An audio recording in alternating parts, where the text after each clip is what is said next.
good people. We Need to Talk 23 is back. And joining me today is my good friend, Raymond Jackson.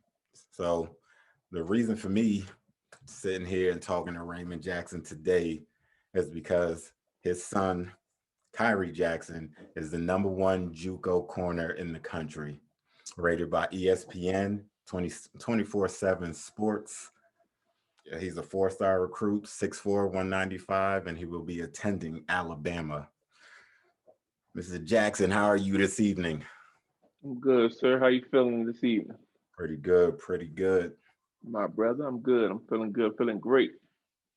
Hey, with all of that, he has being ranked number one by ESPN 24/7 Sports. Had to be a proud moment for you. Big time, long road. It was worth it, but hard work did pay off, and I'm glad everything's rolling downhill now from here. Loving it. All right. So to start, what was Kyrie's first sport?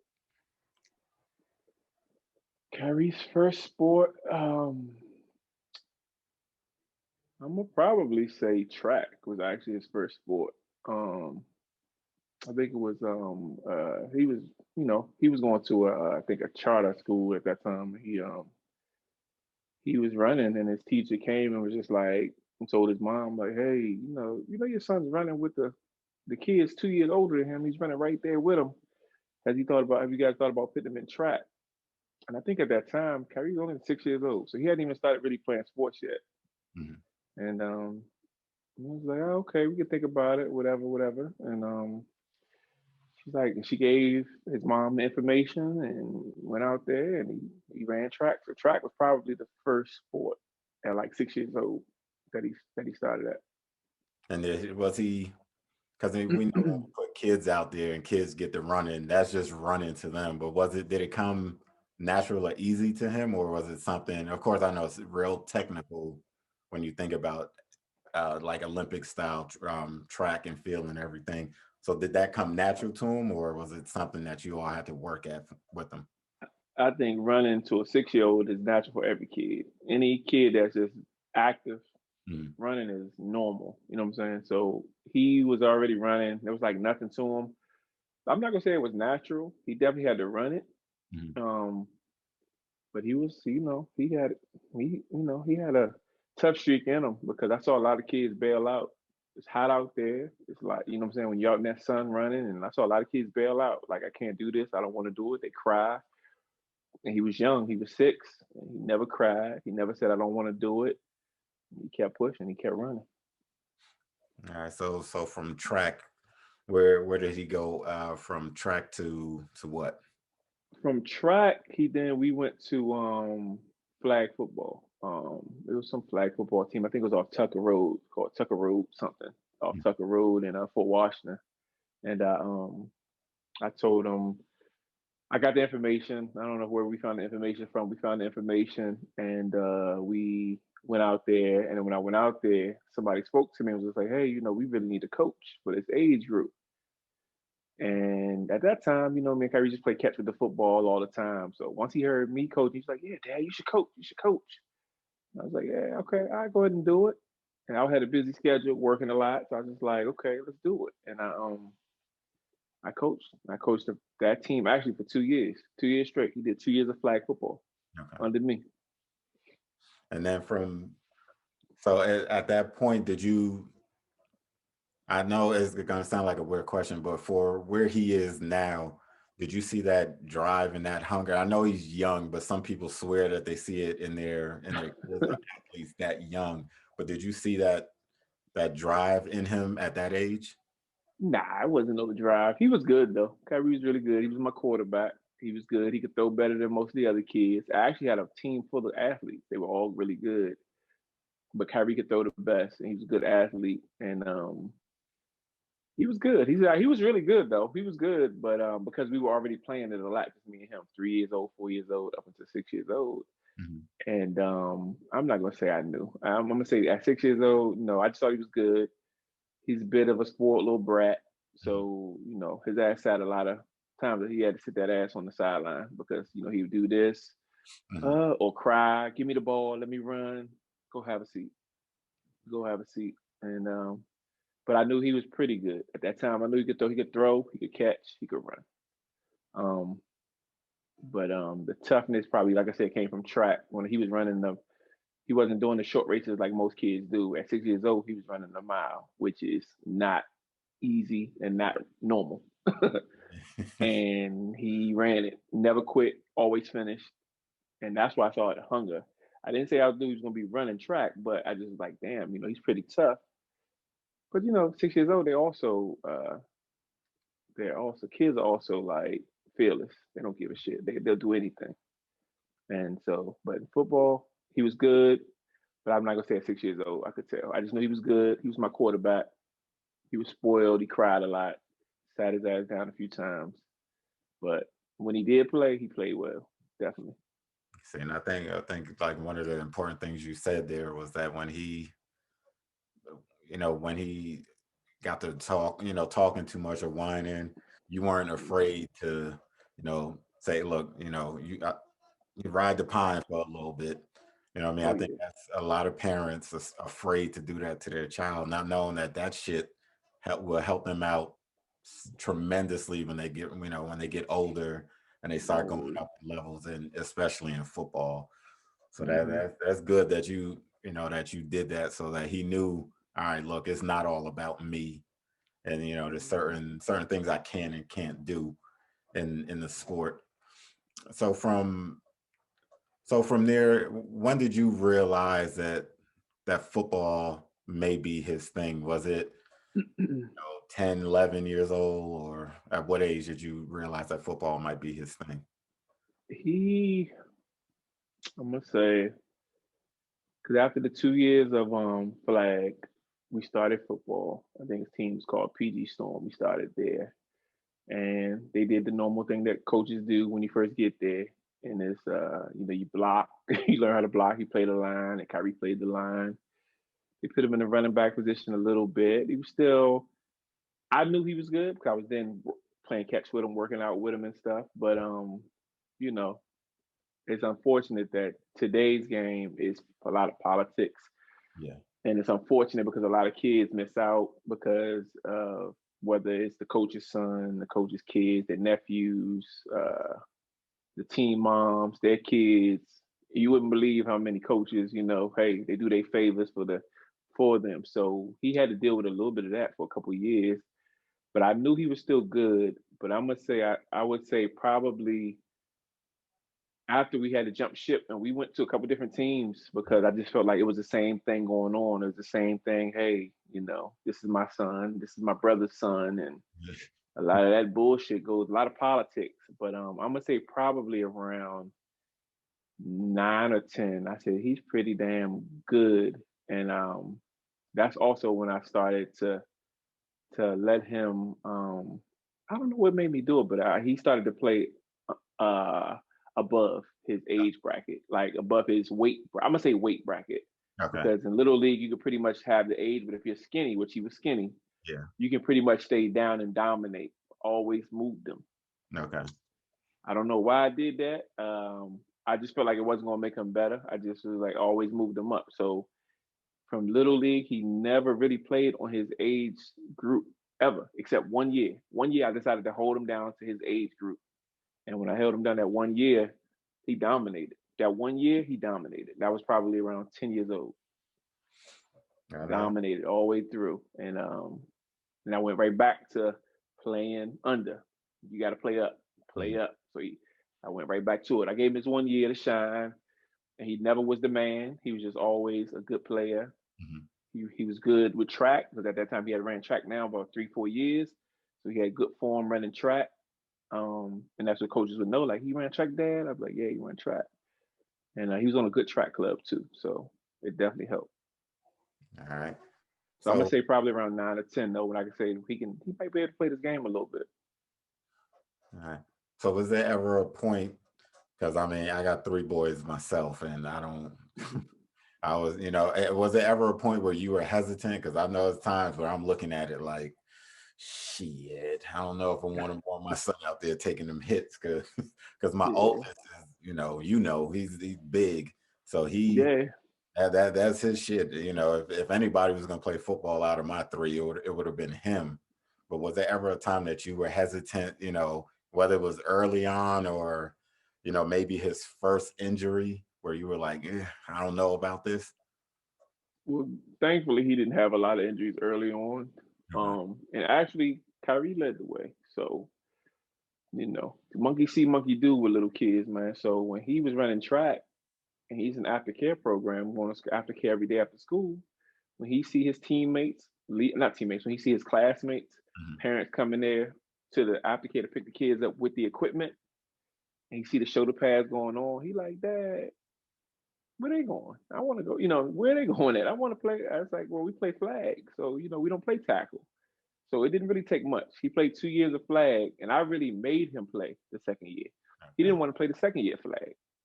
I gave him that one more year to get himself together, get him a little bit more skilled, and it paid off. But he was ready after the first year Okay. because he I'm not gonna say he dominated flag, but he played really well in flag. And that second year, he really didn't want to play flag. All his peers and his class aftercare goes up to like sixth grade, fifth, sixth grade. Mhm. When you see all of them going to practice, he like, shit, I want to go to practice too. Like, what, and I made him play flag one more year. So I finally moved him on, and he was ready. All right. So what was his, I know you say he played quarterback and stuff, but as you started to see his progression and knew that he had I guess some of that it factor early, Mhm. what was his position? Did he only play quarterback or did they move him around a lot? No, Kyrie played quarterback all through. He was cornerback and quarterback. He always played quarterback. People don't know that. He always played quarterback. Always. He played quarterback. Kyrie played quarterback up until 10th grade. A lot of people don't know that. He played quarterback the whole time, but I think that's where the football IQ kicked in. I Okay. think the IQ kicked in from me and him, just doing it, doing routes, did a lot of, not routes, but just going out the back, playing catch, doing routes. He was running routes early. He was throwing me routes early at quarterback.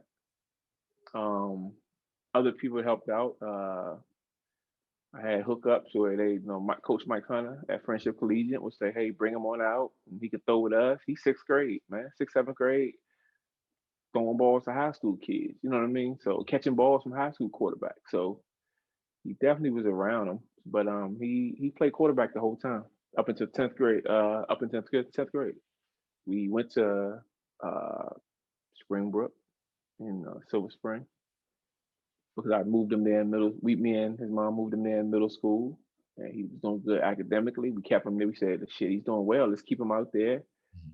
And he was still playing quarterback. Ninth grade year, he played quarterback, and when he started to go downhill as far as not doing his work and not paying attention, we took him to the homeschool, which was wise. And he went there.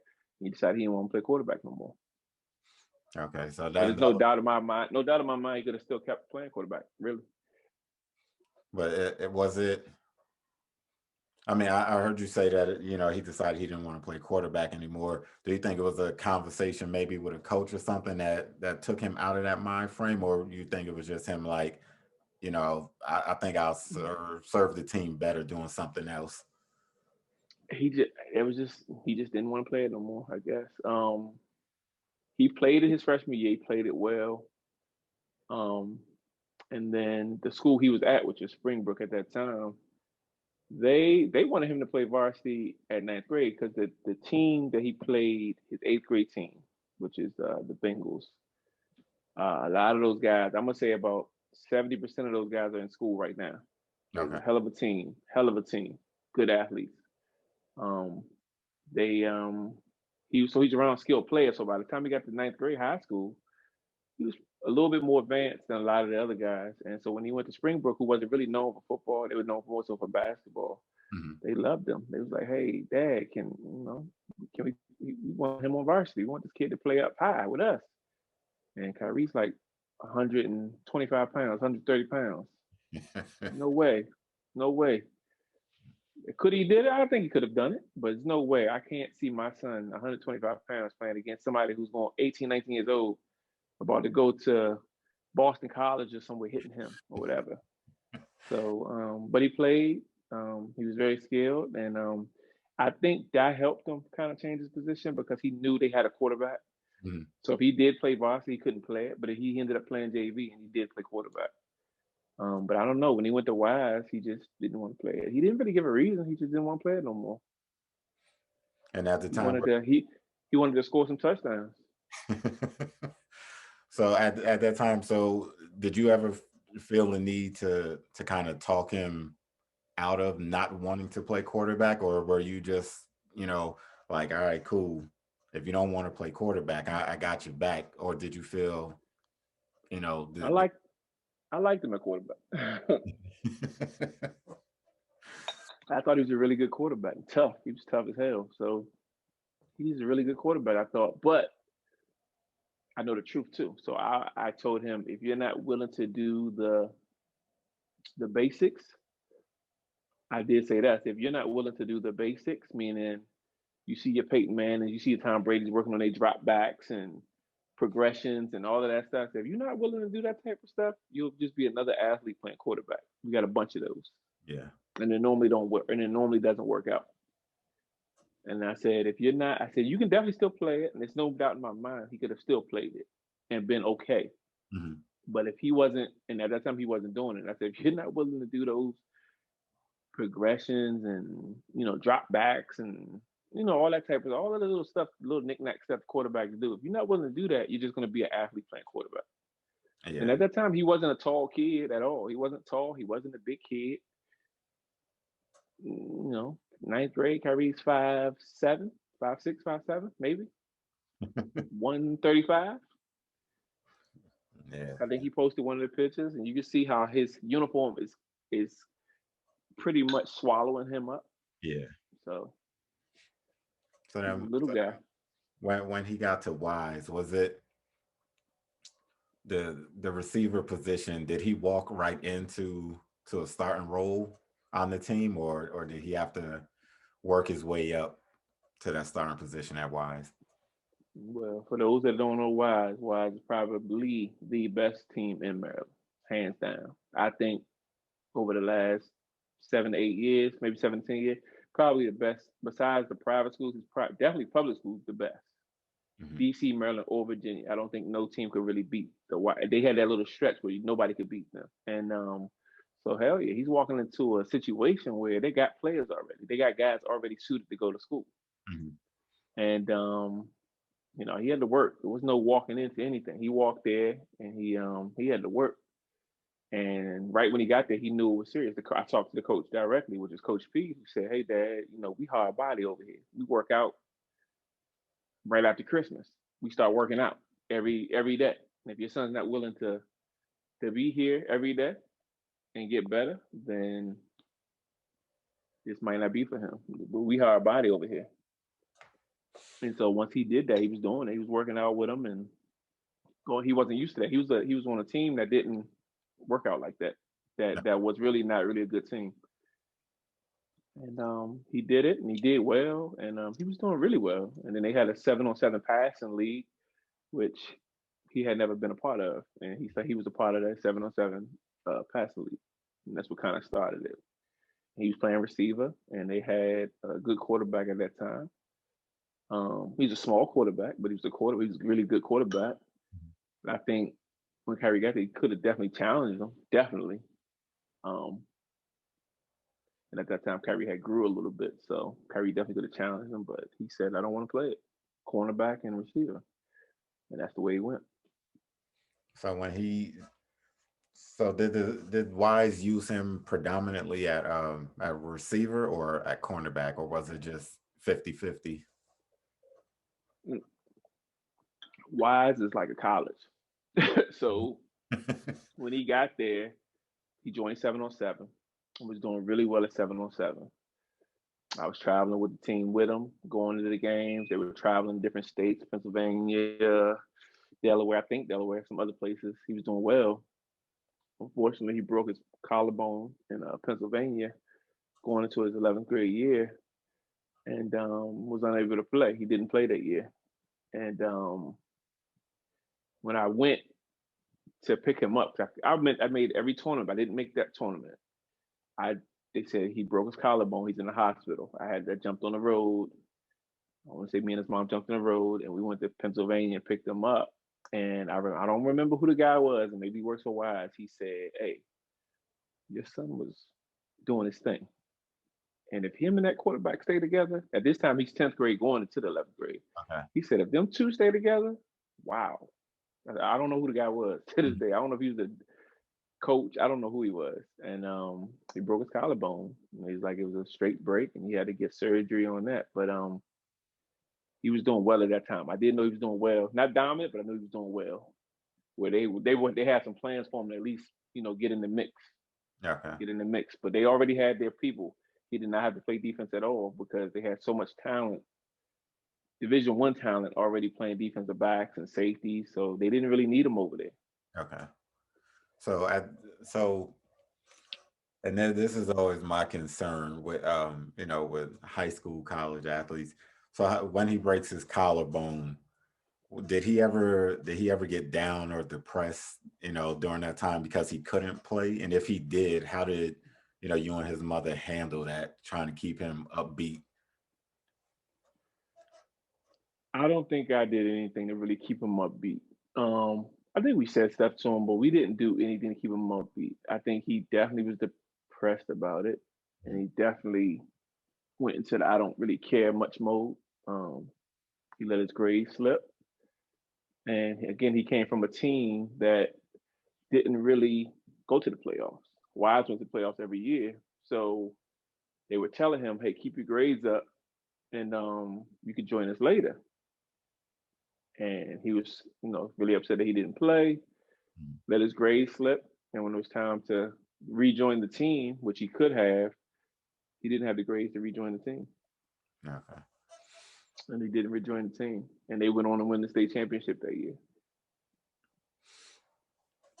See, that's an important thing, is a lot And I of. and I'm sorry, I messed that up. I'm sorry. When he first broke his collarbone, he was still in school. That was still school going into the summertime. Okay. That last quarter, he didn't do what he was supposed to do because he didn't have his college. He wasn't playing. He didn't finish out his grades, and he became ineligible then. Sorry Okay. about that. So then, when the next year came and that first quarter was over, he was then eligible. He got his grades up, and he was eligible to play. Okay. But because he was so behind, I don't know if he's embarrassed. Because he was so behind, he didn't want to play. He said he refused. He didn't want to play on a team where he had to come from behind and he wasn't going to see the field, which I disagreed with that. Because to me, it was your fault you wasn't out there. Yeah. I mean, you broke your collarbone, but you could have still had your grades ready to rock and roll when it was time to go, and he didn't. And he didn't join, and they won the state championship that year, so he didn't play. His junior year of football, he did not play.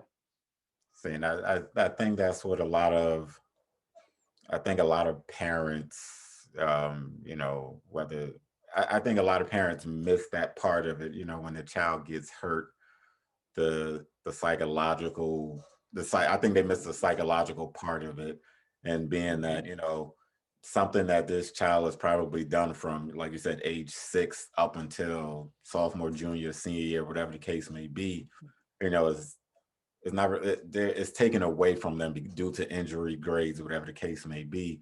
But I think that's why I asked, how did he cope with that, and what did you and his mother do? Because a lot of people go, you'll be all right. As soon as they heal up, you'll get back out there, forgetting that a big part of his life has been taken from him, due to injury or whatever the case is. So I mean, that's good that you all stayed on him and kept him motivated to, to keep ready. It was up to him to stay ready, and Right. he didn't hold up his end of the bargain. So then once he healed up, got everything straight, did he hit the ground running, or did he have to grind and work his way back into a starting spot? Um, Once he got, he was several doctor's appointments. They had to keep checking stuff because he actually has a steel rod, either a rod or a bolt, something. I think it's a rod that's in there because it was a clean break.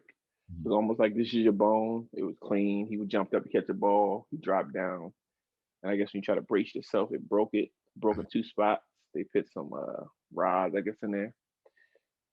Healed. They said it's going to heal 100%. It healed 100%. Once it healed 100%, he went back out there and went back into their regimen, which is working out in the off season. Crazy. So he worked out in the off season. He's going into a senior year, and it's like balls against the wall type of thing. You know what I mean? So it's just like I knew he definitely had the talent to do it. He was working out as far as off season and stuff, so he got ready. And there was balls against the wall, so he was definitely working, trying to get better, get stronger, be out there. And he definitely worked himself into the lineup to get in there as a receiver. So, and how did that season end?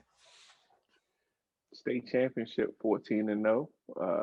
And like I said, and people, and to this day, people really don't know is that's really his first year ever playing the whole year receiver. He had never done it before. People don't know that. Like I told you, he played quarterback 9th grade year.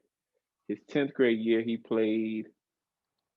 They were going to then move him up to varsity, but they said, "Hey, you're." He was arrogant at that time. I guess he was doing a lot of this. Coach said, "Keep his ass down on JV." He played one JV game and busted out. They moved him up, and he played strictly defensive back for that old school. Okay. He let his grades drop. We moved him. And when he went to Wise, like I said, he never really played receiver the whole year, and that was his senior year. He only played 1 full year of receiver, and he set the school record for touchdowns. I think for receiver, just reception touchdowns, and I think it was 12. He set, so he hit the ground running. He was ready, and always thought that the injury would maybe hold him back. Mm-hmm. He was ready. He played through it. So then after they won the state championship and everything, did offers start coming in right away, or was it a slower process because he really only had the senior year, a full senior, his 12th grade year of film? He because of the 7-on-7 and because of the school he was at, there was always colleges at the school. They was always up there, no matter what. And the most I can remember, it was like he would call me while he was at school. And it's like, "Dad, this school was up here. This school was up here. Maryland was here. This school was here." And they were talking to him, pulling him out of class, talking to him. But his grades weren't all the way together. Mm-hmm. He had some issues. He was honor roll. Excuse me, 9th grade year. And he had let some grades slip, 9th or 10th grade. He had some classes slip. And we had a big meeting, which that's why I always will commend Wise, because they don't have to do anything. Mm-hmm. But the coach, the athletic director, Khyree, me, his mom, we all had a meeting, and we said, "Hey, he screwed up. This is what's going on. But if he does A, B, and C, he can still get an athletic scholarship, because some schools are really interested in this kid. They really want him to play." And we had a whole plan.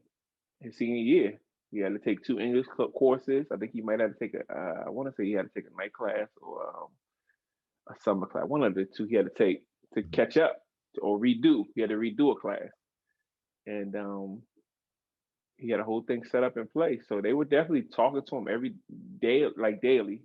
He would call me and say, "Hey, this team, this school was here, this school was there." But they was on the fence with him because they was like, "We don't know. We don't know if this kid's going to be eligible." And he, they're winning games. Mm-hmm. He's doing well. You get a little bit that ego kicking a little bit, and he's just like, "Shit." And I think that he always just thought everything's gonna work itself out. I watch TV, I watch movies, everything's gonna work itself out. It didn't work itself out. And he needed a certain GPA. Mm-hmm. He didn't make it. He didn't get that GPA. And the sad part about it is that the SAT score that he needed, he surpassed the SAT score. He was way above where he's supposed to be, where he could get a low GPA, and he still didn't make the GPA. Most people have an issue with making the SAT score to get into school, and he had the wrong score. GPA. Now he did qualify for Division II. Mm-hmm. I would have been happy with the Division II. If he'd have signed with a Division II, I was happy with that. 4 years, school paid for, mom, dad don't gotta pay. Mhm. Shit, I can deal. And who a parent can't deal with that? I'm good. Even though I knew he could play more, but shit, I'll still take the free education over anything. And that's when he was just like, I don't want to play Division 2. I want to play big ball, big boy ball. He didn't say that, but basically that's what he meant. Like, I want to play big time ball, and I'm gonna go the JUCO route. I'm not gonna. So, from a man to a young man, I respect that. I respect that, pitting your balls against the wall and like, shit, I'm going for this, and that's what he did. Yeah, shit, that ain't nothing wrong with that, especially when you know, because I don't know, I'll say for myself growing up, and I'll say probably most of the people our age growing up, we wouldn't have Mhm. thought that way. We'd have just been like, shit, Division 2, I'm gonna take that because I don't know, and I'm telling you, 4 years paid for. Why not? Exactly. I'd have jumped And on. it is weird because they know when you don't qualify. That's crazy. Like, because all of a sudden he started naming these teams. Dad, this team called this team. They're all Division 2 schools. So they know that he's not qualified. They calling him.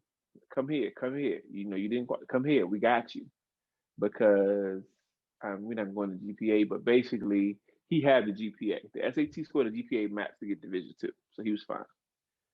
But he just didn't qualify. He just missed Division 1. And it's like a system, boy. They know when you don't make it, they're on your ass. They calling you saying, "Let's get it. Come here. Come play here." And he said, "I want to play big ball." So that's good that he gambled on himself, and as we said in the beginning, going to Alabama, the shit paid off. It paid off in a big Definitely way. Not saying that huge way. none of the other schools, none of the I guess Blue Bloods is basketball, but none of the Power Five or whatever the hell it is, they Mm-hmm. all, that not that they didn't matter, but shit, when Alabama come calling, that's not you doing something right. So his gamble, Definitely. his gamble paid off. So at what point did was it his did he make the decision to switch to cornerback at the next level, or was it forced on him? So I'm I'm I'm a big. I play ball too, but I'm a big. I love them playing receiver. That's the crazy part about it. Is that I love them playing receiver. So he out of high school, he didn't. He said, "I want to go JUCO." So he went to the best JUCO at that time, which is a school called Arizona Western, which is out west and in Arizona. And he went out there, and it wasn't. He just won a state championship. He's riding high. JUCO. What is JUCO? This Mhm. shit is nothing. I'm supposed to be playing D1, but I'm playing JUCO. This is nothing. But Arizona Western was different. That was a school full of talent. Probably some of the biggest football players I've ever been around in my life. Everybody has their own issues, circumstances, whatever it may be. But I'm gonna tell you this: 70% of those guys that was on that team went to a big D1 program. 70%. The running back or any skill position, they left. Tight end, Texas. Tight end, Tennessee, receiver, Nebraska. They all running back, Boise State. They all went somewhere. Mhm. And it was a talented team, man. And he went out there and he did his thing. When I went out there to visit, and he did his thing out there, and with that ego, man, that's unfortunate. That DMV, I call it DMV issue, man. It's just something that the DMV kids, they get this arrogance or this ego about them, man, where they just think that they can't be touched, Mhm. that they can do whatever they want. And he had that in him, definitely had that in him, and he took that with him out there. And that shit backfired on him, and things happened, and they said, and also they, like I told you, they had the talent. Mhm. So they said, we don't need you. We don't need that here. And they got rid of him. So he sat home for 2 years, man. 2 years, a year and a half, or a year and a half, 2 years, did nothing. Stayed in the house, did nothing. Played video games, sat on his ass, did nothing for 2 years, man. And uh, But I found out later a lot of that was embarrassment. He was embarrassed. He didn't go out a lot. He stayed home, kind of kept quiet, even faked that he was still in school, but he really wasn't. And you know, that's how it worked out. But he played receiver at that time. And then when a coach finally called him, another coach called him out of the blue, said, "Hey, come down to Kansas, play ball down here." He had about a month to get ready, a month and a half to get ready. I know the guys on the API, Coach Al, and them took him back there to get trained up before he left. And Coach Bo down at API, they all helped him out, worked him out before he went down there, and we dropped him off in Kansas. Drove down to Kansas in the snow and dropped him off. And if anybody know, that's about 17 hours. Dropped him off, and that's where it started, right there. And he went there and he played receiver still. I loved him at receiver. 6'4" receiver, played well. But when he got there, he I don't know, he just said that he kept bugging the coach to let him play some defense because he's a big fan of one-on-ones. And so he loves the competition and challenge of it. So he would play corner and do both, receiver and corner. And he begged the coach to let him play. The coach was like, "No, we brought you here to play receiver." And he begged him enough. He egged him on enough where the coach was like, "You know what? I'm tired of this kid." And he let him play defense.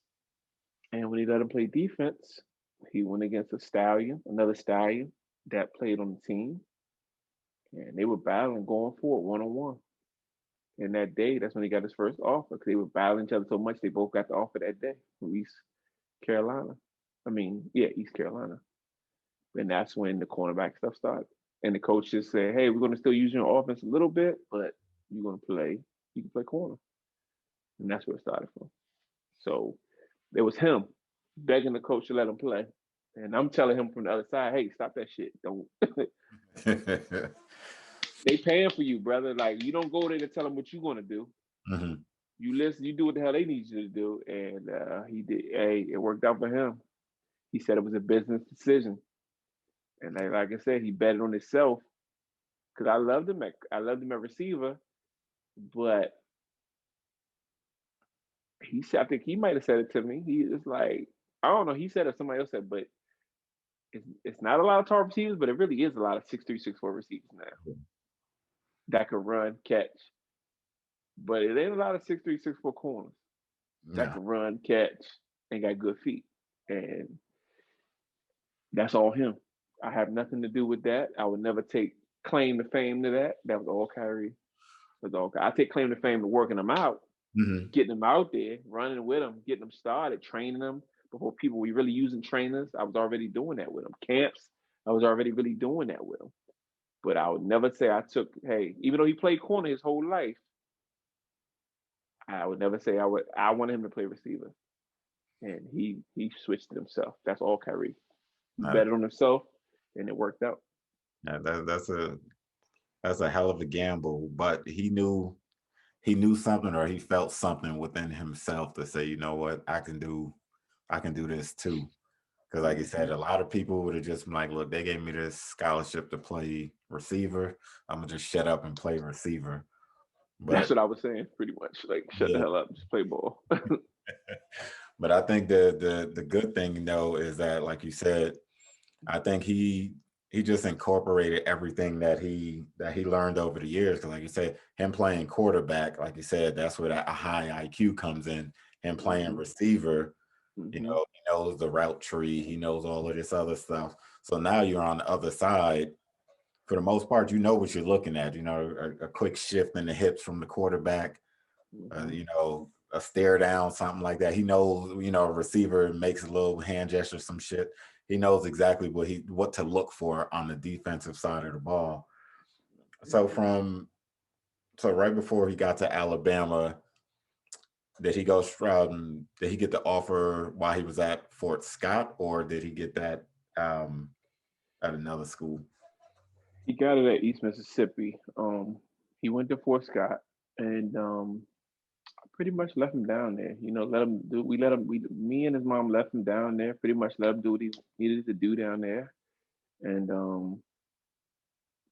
And like you said, when do you know? Like I said, I knew he could play ball at 9, 10 years old, definitely where he can. And then at 12, 13, I said, I know he has enough to at least get his school paid for. Mm-hmm. I'm not, I would never talk NFL talk to my kids. Yeah, that's a dream. Cool. Let's get this education paid for. Let's get this school paid for. And all of the guys you played ball with got education paid for. That was all I was ever concerned with. And I'm gonna say, but I knew he could play ball. But I'm gonna say my first time going to Kansas, never been to Kansas in my life. Boy took me some places too. Most time we take the kids places. This kid took me to Arizona, way out, not the good part of Arizona, like way out there, Kansas in the boondocks, Kansas. But when I saw him when I went to this first game playing in Kansas at Fort Scott, and he played corner, starting that corner, I saw that focus that I had never seen ever. Always been a good athlete, always been good. But that focus that I saw that first game, and we and him talked about it. We laughed about it later, and I think I even posted on Instagram. I said, if you keep this focus, you're gonna have 20 to 25 rainbows come this time next year, something like that. I said, and it's crazy that because, like I said, I had never seen that focus before, and I even had to ask him, which he laughed it off later.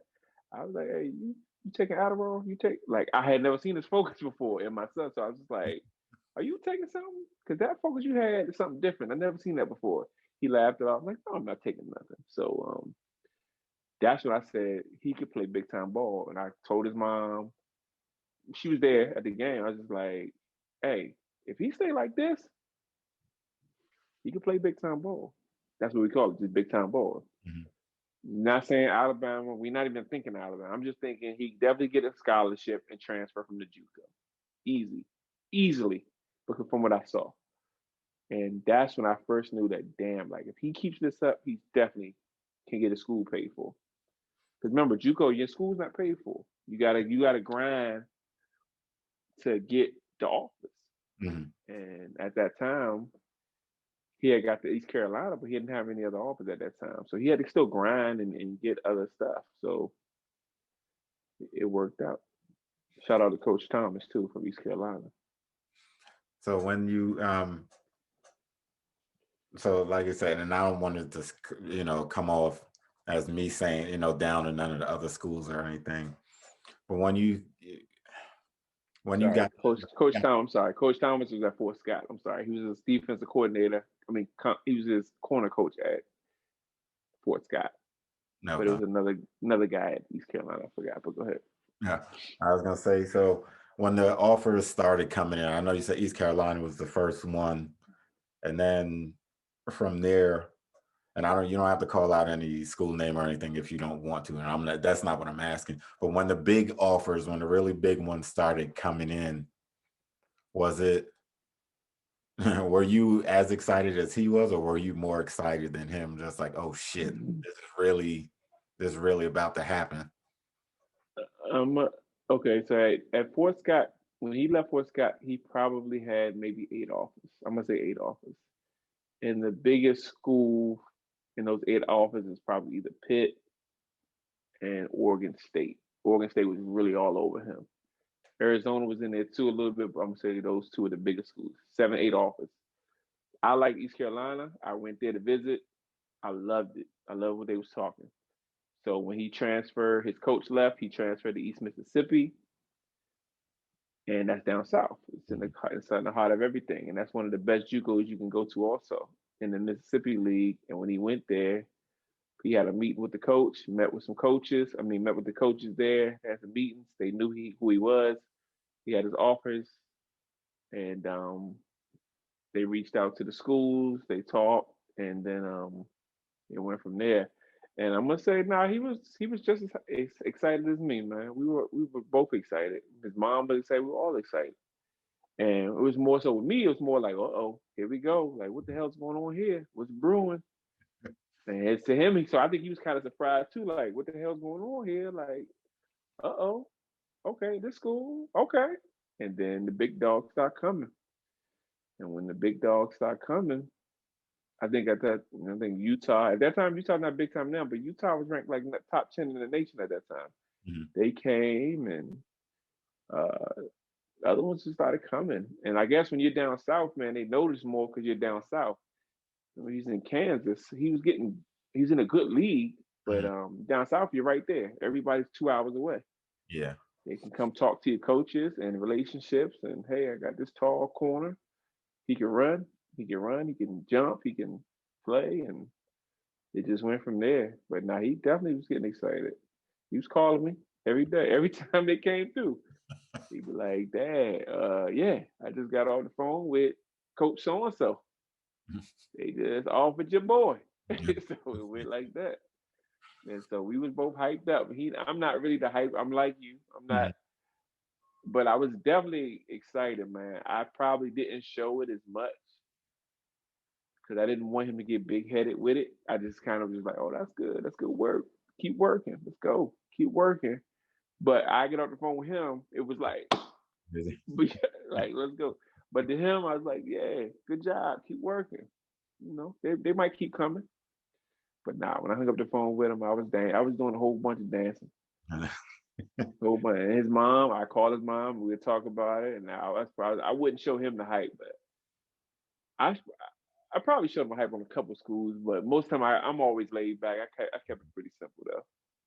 You know, when the Oklahomas, and the Auburn and the Oregons, the regular Oregon, and I remember, they say don't live through your kids and don't, whatever. Oregon State, he had a visit. He put it out there. I'm going to visit the school on this date, and he pulled it back, man. And he won't know, but I'm saying it now, man. I was so upset that he pulled the visit back. I'm ready to go visit the school, and he's just like, nah, I'm not going. I'm just like, why? Why are you not going, Khyree? What's the issue? He said, why would I go to Oregon State to go visit when Oregon's calling me? They might want me to come visit. I'm not going to waste my visit on Oregon State. I was like, oh, okay, let's just hold them and let's wait. And it went on from there. But he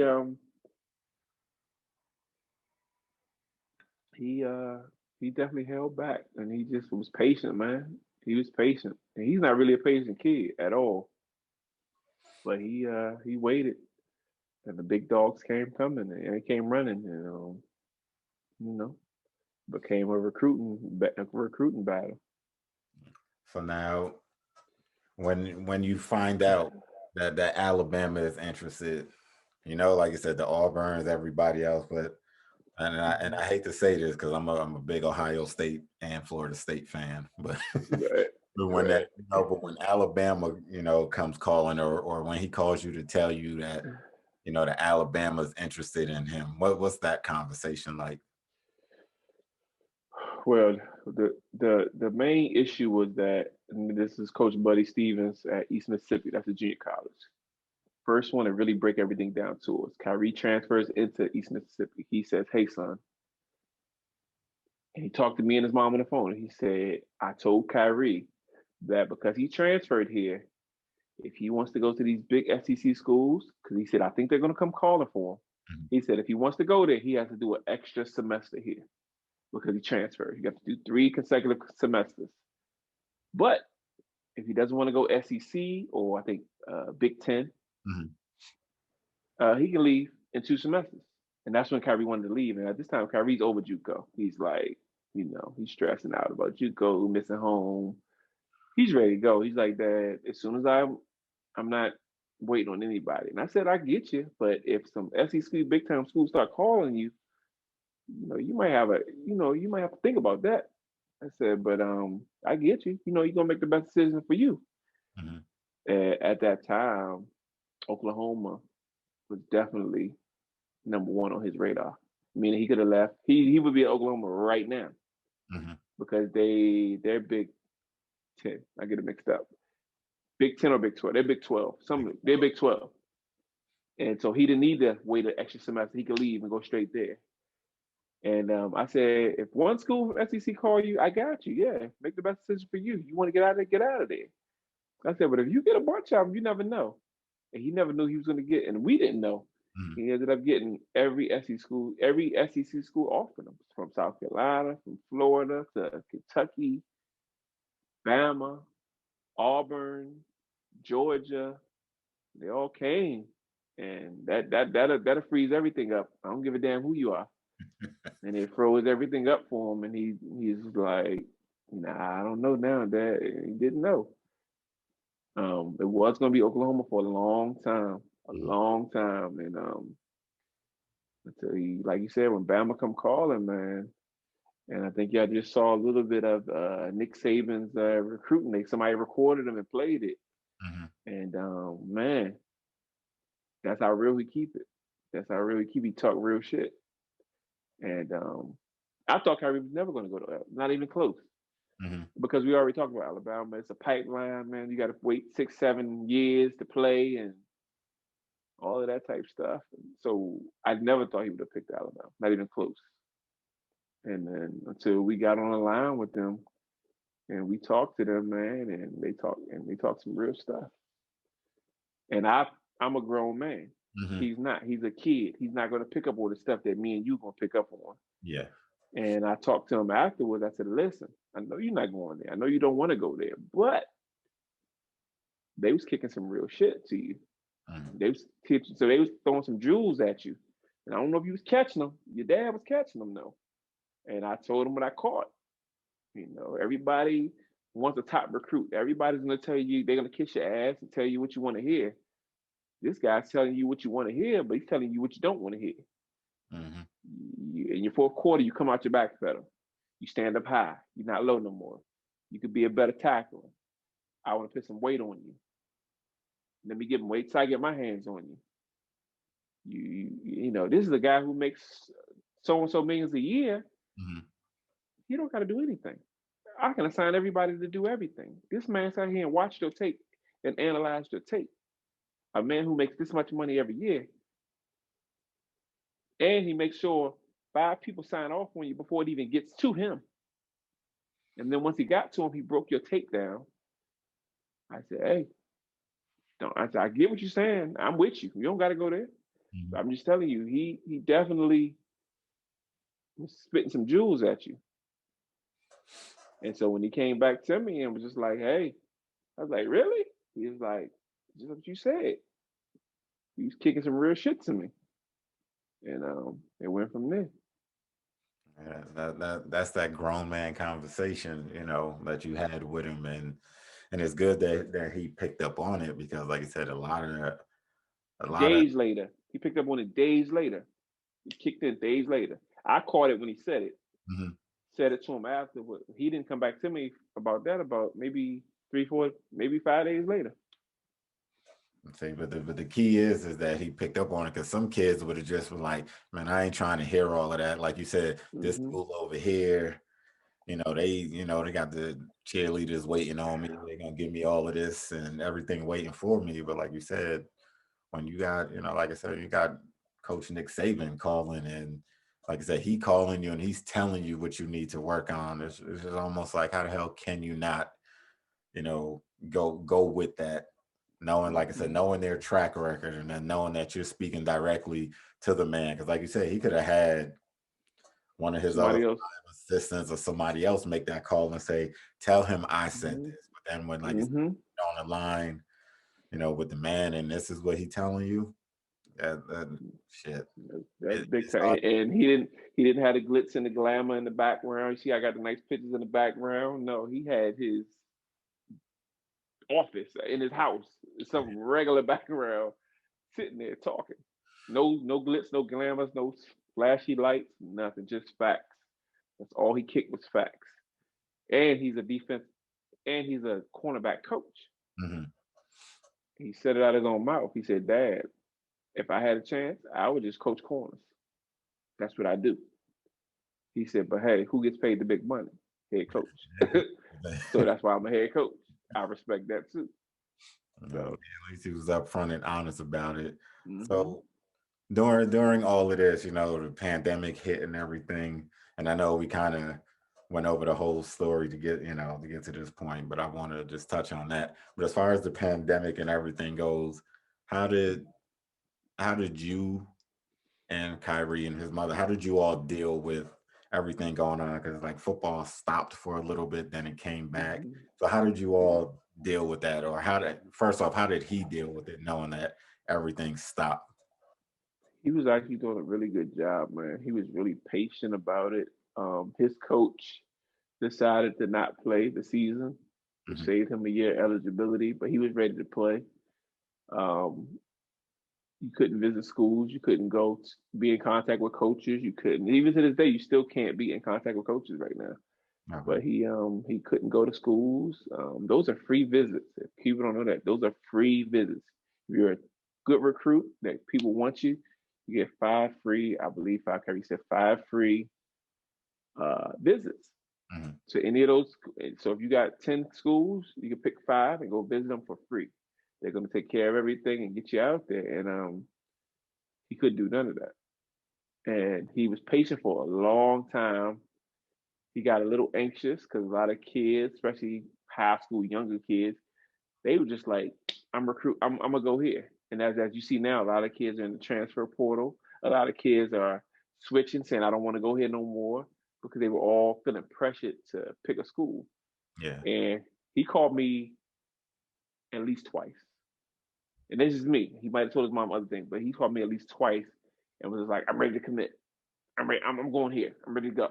I'm committing. Where's that coming from? Why are you committing? Because of what you see online? You see all these other little young kids committing? I said, you don't need to commit yet. And he had to pipe him down a couple times. He's hyped up, ready to commit, just off emotion. Hmm. And I said, you just doing it off emotions, relax. And you know, if you're ready, go ahead. But I think that you should wait. And I'm glad that he kind of listened to me and his mom, man, and he pulled back at least twice. Definitely twice. Two times, no matter what, he said I'm ready to commit. I think I'm gonna go ahead and pull the string, and go ahead and commit. And Alabama was damn sure wasn't one of those teams. That's how I know it was off emotions, though. You know what I mean? So, and I'm glad he waited, man, and he waited it out, and I think he made the best decision for himself, man. He definitely made the best decision. I was, I'm a dad. Remember, he wasn't going anywhere. Hmm. People, I don't care what school he went to. I was fine with it. People would never believe that, but I don't care what school he chose. No school. My thing was he got off the couch because he was down on the couch for 2 years doing nothing. So if he had went to freaking Idaho, I don't care. I don't know. I don't care. Boise State somewhere. Guess what? I applaud you for getting up and going back to school playing ball. So it Yeah. didn't matter to me. Yeah, because a lot of kids would have, just given up. Would have just been, like I said, we all, grew up in inner cities, and it doesn't matter what state you're in. There's Hmm. some great athlete that's just, that didn't take advantage of or just gave up on their dream. So it's good that, Hmm. like I said, he had you and his mother there to keep him motivated and, just like, hey, look, there's more out there, whether it's that stern talking to that we give the kids or, good kicking the ass that they need from time to time. Yeah. It all, it worked out great for him. And, and I know the story's not over, but it worked out great for him to so far for this chapter that he's in. So it's like I said, his mother did a damn good job keeping him focused and ready for this opportunity because, like I said, for me, I think I told you when I text you, I wanted you on so that you could talk about the process because everybody thinks a lot of people see that, you got the helicopter parents that's all over Hmm. the place that would be all out in front acting like Diddy and want to be all in the camera Right. instead of, Right. just standing by letting the kid do what they do. But Hmm. I wanted you on so that we could, talk about this, talk about the process, get it from the parents' point of view, because the kid might, Khyree, and it's not just him, but all kids in that age range would have came on and been nonchalant about it. Now I knew I had the talent, I knew they was gonna come for me anyway, blah blah blah. But just to Hmm. show, it's a process, and like I said, with this second season of We Need to Talk 23 is just all about showing and letting people know that it's a process, and that just because you hit a couple bumps in the road don't mean your shit is over.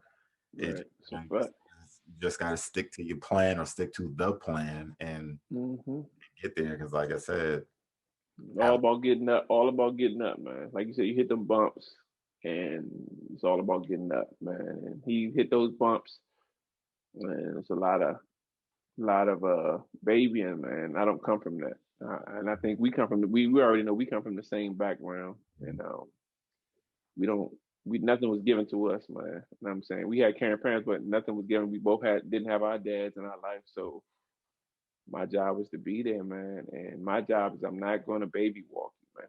So when he was down, you got to pick yourself up. You got mhm, to pick yourself up. I mean, you're not gonna. You got to help. And a lot of times, I took some heat from that. You know what I mean? From him. You know what I mean? From like kind of sitting back. But my thing was, I don't help anybody who does not help themselves. Even my son. mhm. Even my son. You got to step up and do something for yourself. Once you step up and start showing progress, I'm gonna back you 150%. But if you want to sit back and not do anything, mm-mm. I'm not from that. Nah, I don't want you to be from that. And he finally got that, I guess, and then finally something kicked in, and he just it took off from there. It took off, and I'm glad it did, man, because like I said, I'm here to cheer for you, man, and root for you and back you when you need backing. But giving up is not needing backing. That's just giving up. And at one time, he kind of gave up for a little short period of time. And a yeah, lot of people think, oh, he just didn't want to play anymore. No, he didn't want to play because he wasn't doing the things he was supposed to be doing. hmm, So that's the excuse. That's the way out. I don't want to play anyway. That's not true. He wasn't doing the things he was supposed to be doing. And yeah. once he got back to doing what he was supposed to be doing, it worked out. Nah, and that's what people got to understand, especially the parents, because a lot of times, and it's hard for us as parents to sit back and you want to jump in, but you want to you need Definitely. to get that lesson. It's just like, 'cause like Mm-hmm. you said, when that time comes and I'm no longer here to have you back, I don't need you falling apart. I need you to be able to pick yourself up and keep going, because Mm-hmm. especially with all of the bullshit that go on in this world, you don't want them to get knocked back. And Young it's, black men. yeah, you know what I mean? Get knocked back and it's just like, you know what, fuck it, I quit. Nah, ain't no quitting. I was, Mm-hmm. tell- I was telling my sons, I said, can't and hope are two words we don't use. I'm like, hope. I'm like, it's bullshit. I was like, it's hoping is, that's half, to at least to me, that's halfway quitting. I hope this happens. I hope I get this. No, fuck that. Speaking into existence. I want this. Mm-hmm. As long as you know that line between arrogance and cockiness, all that other shit, and just know, no, it's not being arrogant or cocky. Shit, if it's there, why can't you have it? You know what I mean? I want this. Mm-hmm. Like I said, he same way Kyrie gambled on himself, and he, you know what I mean, he got to maybe, like I said, Alabama may not have been in the plans, but shit, that's the mountaintop as far as college goes. Mm-hmm. Especially in college football. So for this, is it, and like I said, I know there's a lot of cliche answers for this, but what's gonna make you the happiest? Is it him, when he throw on that crimson uniform, or is it gonna be when because is he close to graduating since he had to do the extra time at East Mississippi, or Yeah, he actually could have graduated, man, before the Christmas break, but because he knew he couldn't go right away, they broke his classes up. So no? he'll be checking in May, sometime in May. He'll be actually officially going there. So he's still in Mississippi right now, but I mean, he's already done the hard part, man. To me, he's already done the hard part. The hard part was getting up Mhm. off the couch, making something happen for himself, and he did that. And this Christmas, just this past Christmas, I have a big thing where making sure him and his brother take care of his mom always, no matter what. here, get your mom something. Make sure your mom is good. And I would say she reciprocates the same thing. Hey, get your dad something. He's a good dad, whatever. And this year he was a little tight on money, and I said, "Don't worry about me. You've already given me my present. My present was you getting off your seat, getting off your ass, and putting in that work to get the shit done. So you've already given me my gift. I'm already happy. You don't have to me. I genuinely, and I tell him this myself. I genuinely love to watch him play the game. I genuinely, since 6 years old, I still get anxiety because at Alabama, whatever school he went to, ain't no different from when he was 7 years old playing little league football. I still get anxiety. It's all gonna be the same. It doesn't change.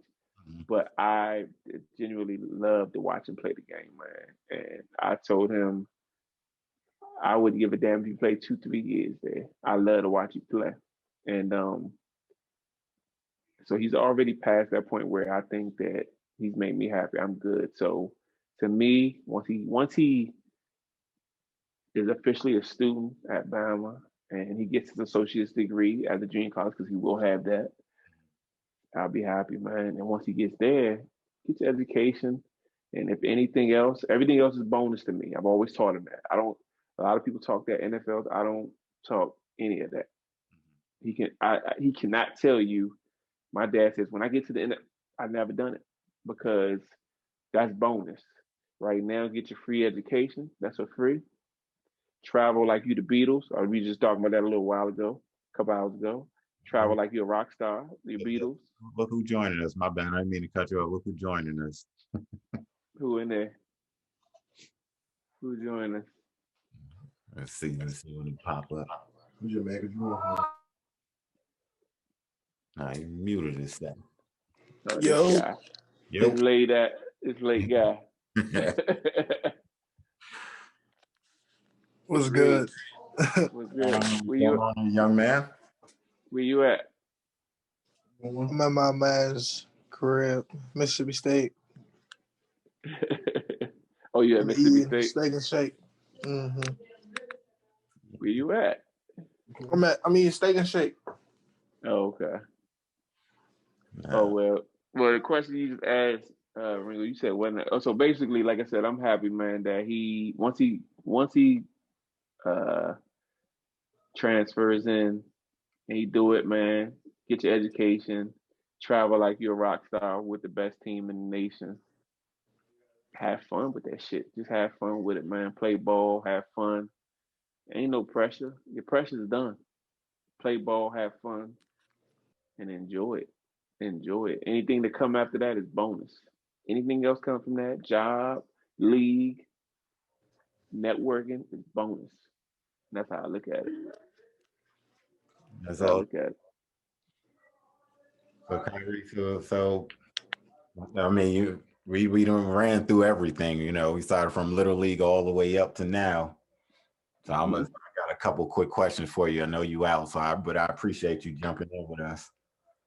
So when you got your ranking, how did that make you feel? Especially, ESPN and 24/7 Sports, when they ranked you, number one JUCO corner.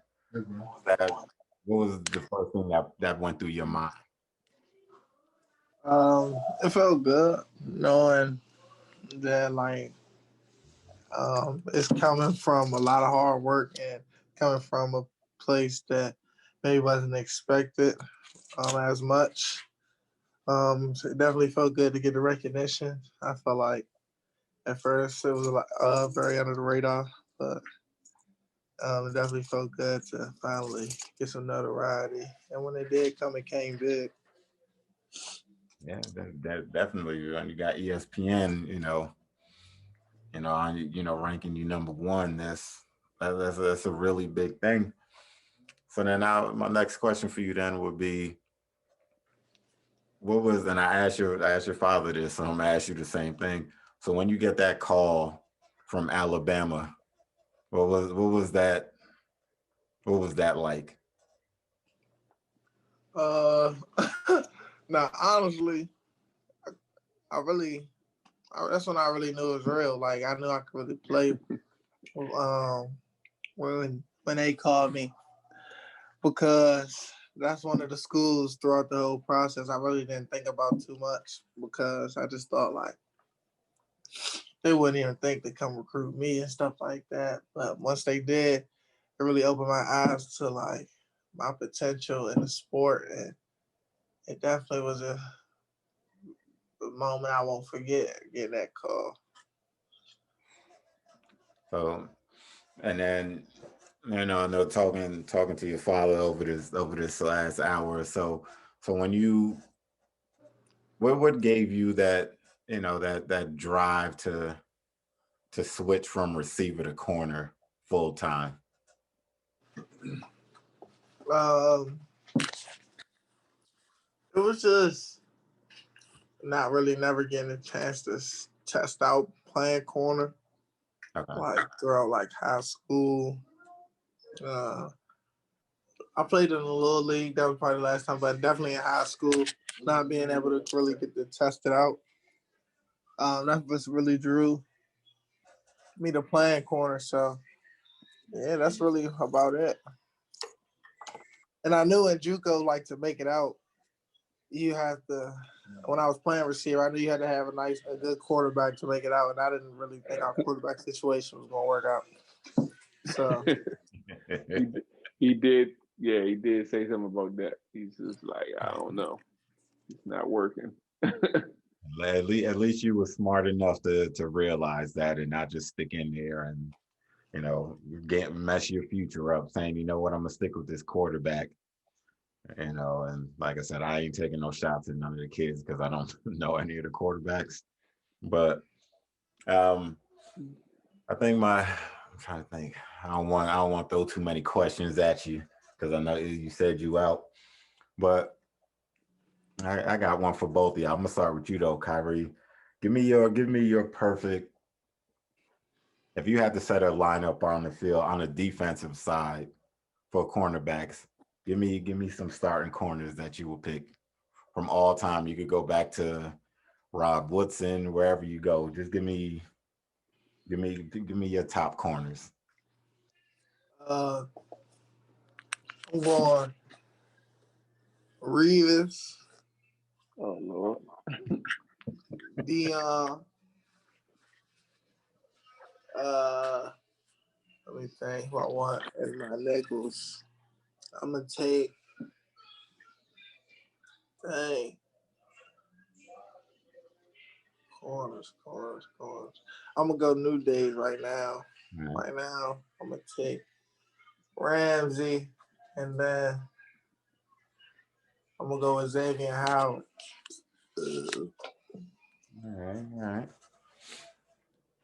So so for the rest of the time that that you out there, is it just you just working out, keeping yourself in shape, and ready for? I know you got a couple months or so before the season starts, spring ball.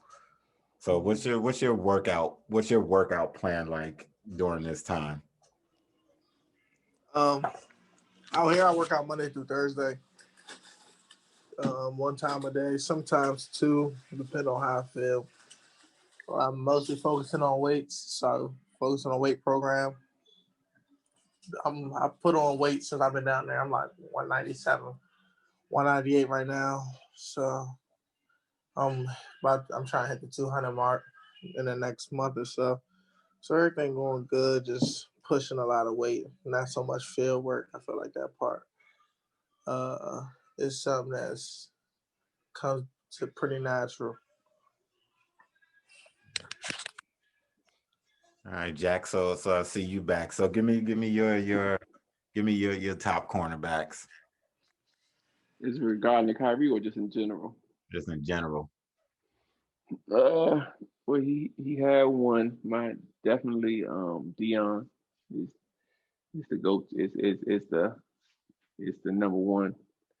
But everybody else is just good. I mean, I like your Rod Woodsons, um, Champ Bailey's. Uh, I like the new guy. I like Ramsey. I like a cocky but ready to ball Ramsey. I like Uh,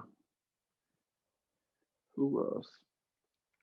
Um, I like um, I like that new kid down in New England, J.C. Jackson. I like him too. He's a new kid. I forgot the guy's name in New Orleans. Uh, I Lattimore. forgot. Yeah, he gritty. I like him. Um,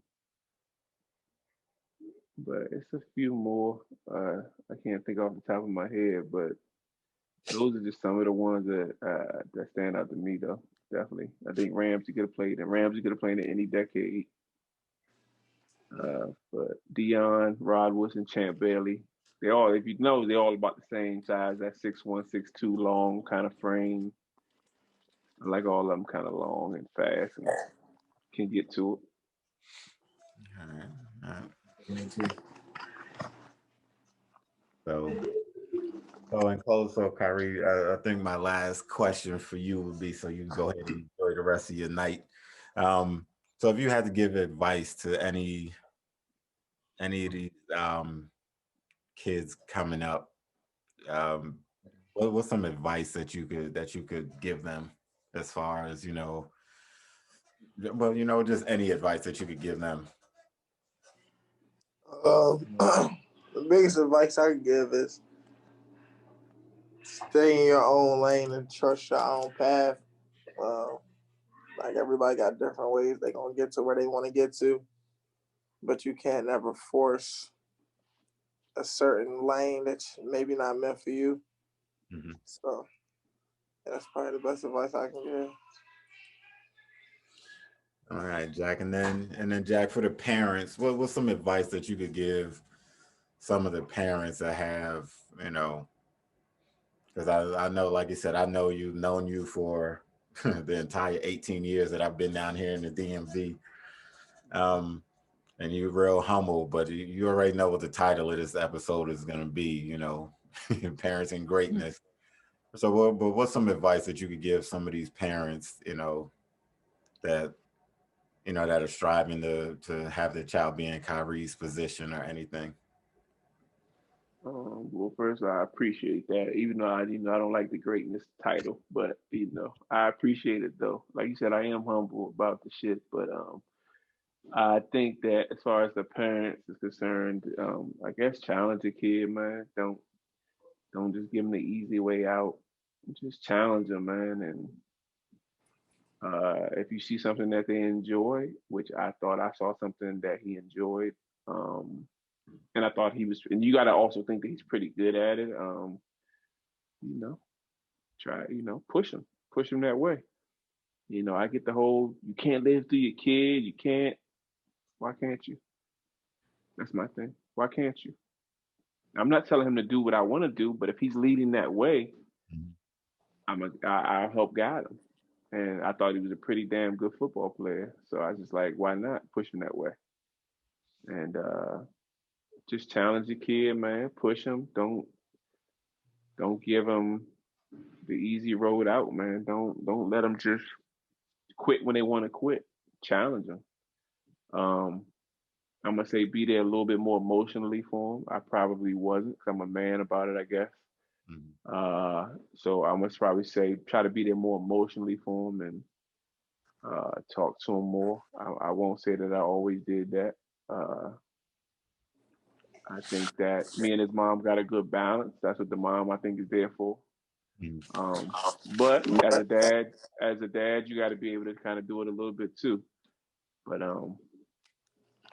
I think it's just challenging, man. Stay on them, push them, especially young black man. Push the hell out of them, because we already know it ain't easy out here for us, and it's not made out here for us. So, uh, some of those experiences. And it's real quick. I'm gonna use that real quick. Is that as he's getting older, I think he's starting to see that a little bit too.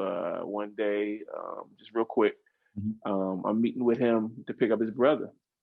And I said, hey, bring him to me. Meet me here. I'm in a hurry. I need you to meet me to come get him. I got to go to work. And he's like, all right, I'll meet you. And he hops in the car and he's on his way. I'm in a hurry to get to work. And he calls me on the phone. And I'm pissed at him a little bit because I'm like, man, I asked you to meet me. Where are you? Where are you at? Whatever. And he said, Dad, I'm getting pulled over. And I'm just like, really? I said, God damn it. And in my head, I'm thinking, what did he do wrong? What is he doing? And he's like, I didn't even do anything. I just started driving. I got pulled over. And I said, well, leave it on speaker. And as he left the phone on speaker, the officer came up to the car, yelling through the phone.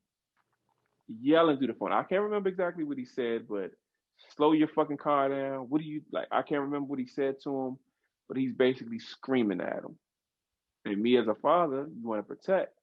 I'm immediately about to say, hey, dude, shut the fuck up, or excuse my language, or who are you talking to? I'm about to give all of that.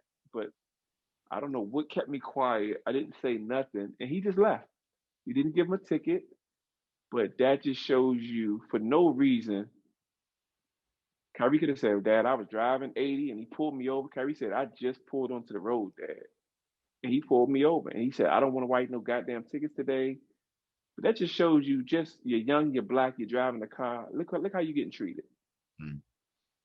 So he's getting a little bit of that. And I think he's understanding that, man.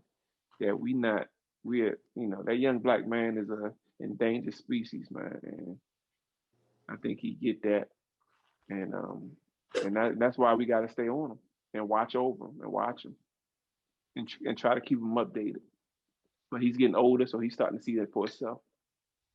Like I said, he, Khyree and, Jafar, when we talk to him, that's the same conversation I have with him. Because like I said, he got a car now. So every time some dumb shit go on or pop up on the news or some cop want to act like an asshole, I get on the phone and I'm like, look, keep your ass in the house. Even that shit that happened down at the Capitol, that's the first thing I told him. I'm like, look, because he was working overnight for a minute, and I told him, I was like, look, if you don't got to be out the house, or if you at work, I said, just keep your head on a swivel. I said, because these motherfuckers out here, acting stupid and real reckless for no reason. So, it's a shame, and I don't want to drag this episode on too long and shit, but, for Khyree and all of the other, young black men out there, not just athletes, all the young black men out there, just be on your P's and Q's. It may not even be something that you're doing wrong. It could just be a cop having a bad day, a cop being an asshole. It's a whole lot of things that factor into that. But just keep your head on the swivel, pick your phone up before the cop get there. Don't do it while he walking up to the car, because he could think you're reaching for something. Mm-hmm. Put that shit on speed dial, get somebody on the phone with you to listen out, just for your safety. So, and say all that it's a shame we still having this conversation, but it's the world we live in, unfortunately. But Khyree, I appreciate you for hopping on, 5, 10, for the time that you hopped on. Say good luck to you and everything. Stay healthy, stay prayed up, and all of that. And just for this season, because you're going there, I told your father I'm a big Ohio State fan. But just because you're going there this year, I'm a root for Alabama, or root for you. Appreciate that. Yeah. But no, I appreciate y'all coming on, and hopefully I can get you back on a little longer next time. But I do appreciate you jumping on for this time. Jack, this episode, fuck it. Let me ask this question, and this episode gonna go out early. It's gonna be a bonus. So, whoever wants to go first, I already know who you got in the Super Bowl, Jack. So I'm gonna go with you, Khyree. Who you got in the Super Bowl? I got the Bucks. You know better. Oh, he ain't going against Tom Terrific. He know. Oh Lord. He already know. Tom Terrific. I'm pulling for Mahomes, and I got to. Like I said, my boy's 2-0 against Tom Terrific, so I'm good. Oh Lord, that was 1988. It's over with. But... Hey, 88 was a great year. Giants 2-0 at the perfect time. Mm-hmm. Nah, but we'll see. I just hope it's a good game. I hope it's no blowout on either side. I just hope it's a good ass game. That's all I want to see. It should be. But now, I appreciate you fellas for jumping on. Like I said, I'll hit you up and let you know before I put the episode out and everything. All right. That I appreciate y'all time, and we need to talk 23 signing off. And, All right. Appreciate you, brother. Yeah. all right, All right. thank y'all. All right.